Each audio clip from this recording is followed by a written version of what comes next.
से अगर हम कंप्लीट करते हैं तो कैसे करेंगे, x1 plus 0x2 plus 2x3 equal to 0, और इसको करेंगे हम ऐसे ही करके 0x1 plus 1x2 plus 1x3 equal to 0। इसमें हमारा देखो आर्टिफिशियल वेरिएबल लेने की आवश्यकता नहीं है, क्योंकि ये 1 0 और 0 1 अपने आप ही इसमें आइडेंटिटी मैट्रिक्स के कॉलम बन रहे हैं, और क्योंकि ये दो इक्वेशन है तो दो वेरिएबल हमारे लिए जा सकते हैं। बेसिक वेरिएबल एक 0 लिया जाएगा, तो ये एक, तो अगर यहाँ पे की वैल्यू क्या निकल रही है फिर x2, अच्छा हाँ ये 1 है, ये है ना, सेकंड में ये 1 है, ठीक है।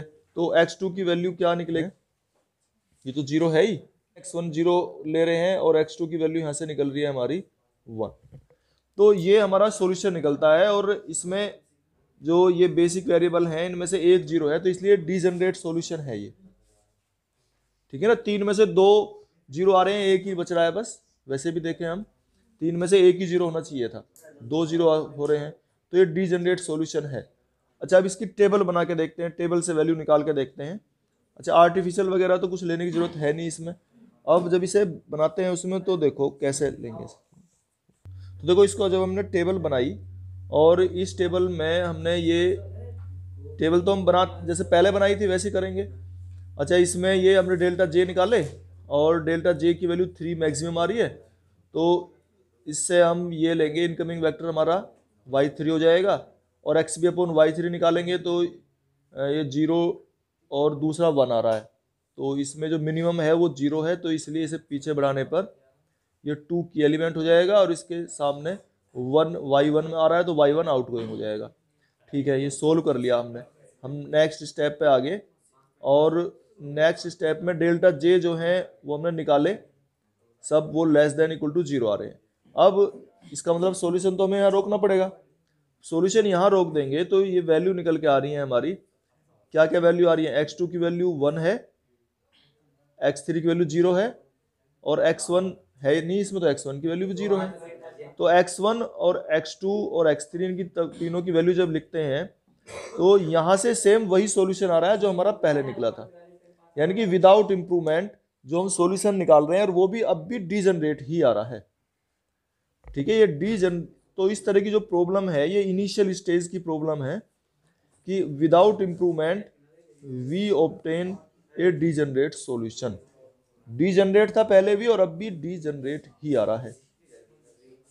अच्छा दूसरा एग्जांपल देखो, इसमें हम ये देखिए इक्वेशन जो दी हुई है, इसे जब हम कंप्लीट करते हैं तो 1x1 plus 0x2 minus 2x3 equal to 0, इसमें भी हमें 0x1 plus 1x2 plus 1x3 equal to 1, इसमें भी हमें कोई अलग से आर्टिफिशियल वेरिएबल लेने की आवश्यकता नहीं पड़ी है। तो फिर हम इसे आगे जब सोल्व करते हैं, x3 इक्वल टू 0 लिया हमने, तो x3 इक्वल टू 0 लेने पर x1 इक्वल टू 0 और x2 इक्वल टू 1 निकल के आ रहा है।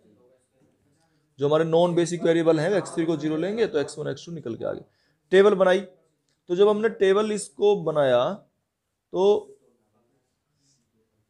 ये डेल्टा जे निकाले, 11 मैक्सिमम आ रहा है, एक्स बी अपॉन y3 निकाला, और ये हमारा 1 मिनिमम आ रहा है, की एलिमेंट 1 आ गया। इसे सोल्व किया आगे, सोल्व करने पर वहां तक कोई समस्या नहीं है, इसी तरह से जैसे पहले कर रहे थे हम। तो ये निकालते हैं, डेल्टा जे की वैल्यू जो है ये लेस देन इक्वल टू 0 आ रही है।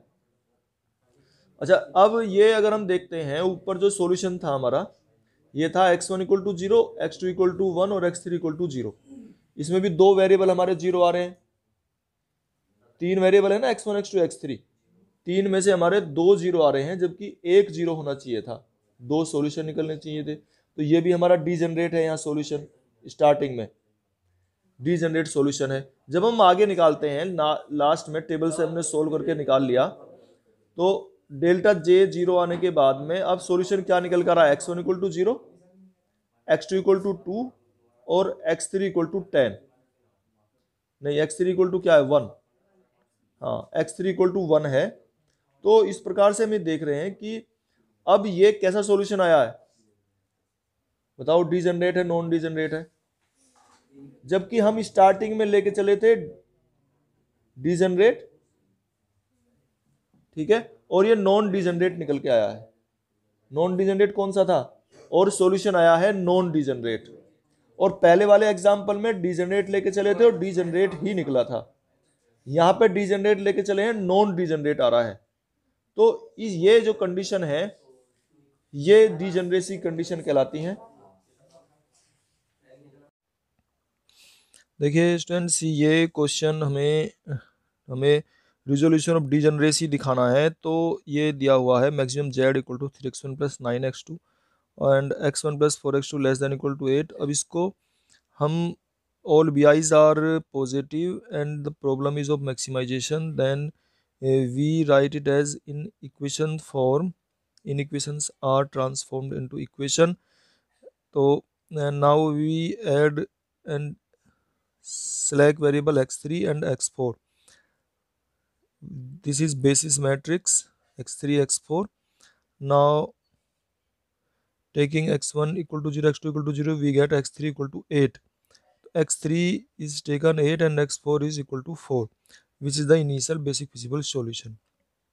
The solution of the problem using simplex method is given by the following table. तो ये टेबल हम बना लेते हैं, ये as normal table we have taken in the normal simplex method form. Now the table is BCBCJ XB. These are written as in the earlier tables of simplex method: y1, y2, y3, y4. Now delta j is calculated. Delta j is 3, 9, 3 minus 0, 1 or 0, 1. Multiply 0 or 3 minus 0 is 3. Is in the same way 9 is found, 0, 9 is maximum, and the incoming vector will be y2. Now we find minimization ratio xb over y2. xb over y2 8 upon 4 equal to 2. ये 8 upon 4 equal to 2 and 4 upon 2 equal to also 2. These are both same.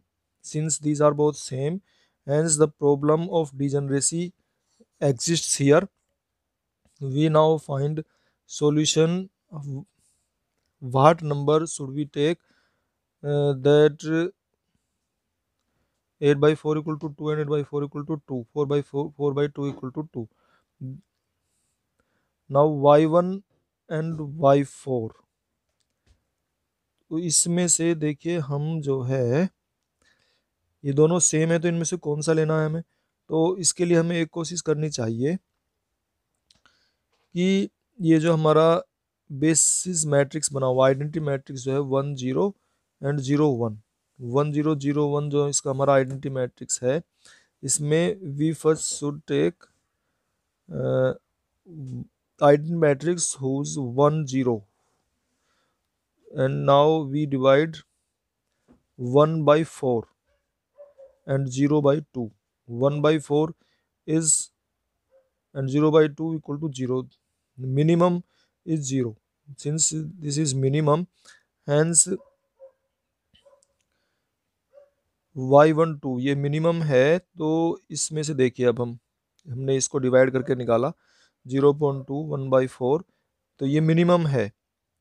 जब ये minimum है तो इसके according ही हमें इसे change कर लेना है, ये y1 बार फिर y2 बार, ठीक है ना। जो मिनिमम है जिस कॉलम में मिनिमम आ रहा है हम उसको y1 से स्टार्ट करेंगे, y1 बार, y2 बार, y3 बार, y4 बार। And now these elements are taken as y11 y12, और फिर इसको एज इट इज हम आगे बढ़ाते हैं। Now we proceed further. देखिए अब आगे इसको टेबल को हमने ये मिनिमम लिया है, तो इसके अकॉर्डिंग हम आउटगोइंग वेक्टर अब लेंगे। यहाँ पे इनकमिंग वेक्टर तो हमारा y2 ये इनकमिंग वेक्टर है, और y4 जो है हमारा ये आउटगोइंग वेक्टर है, ये y4 है, ये आउटगोइंग वेक्टर है। तो अब हम y4 will be replaced by y2। तो देखिए ये y4 की जगह पे y2 ले लिया है हमने, और ये एज इट इज़ ले लिए हैं, इसको उसी तरीके से सोल्व कर लिया है आगे। तो डेल्टा j यहाँ पे -3/2 -9/2 मिनिमम आ चुके हैं। In the above table all delta j are less than equal to 0, therefore this solution is optimal, and optimal solution is x1 = 0, x2 = 2 and maximum z =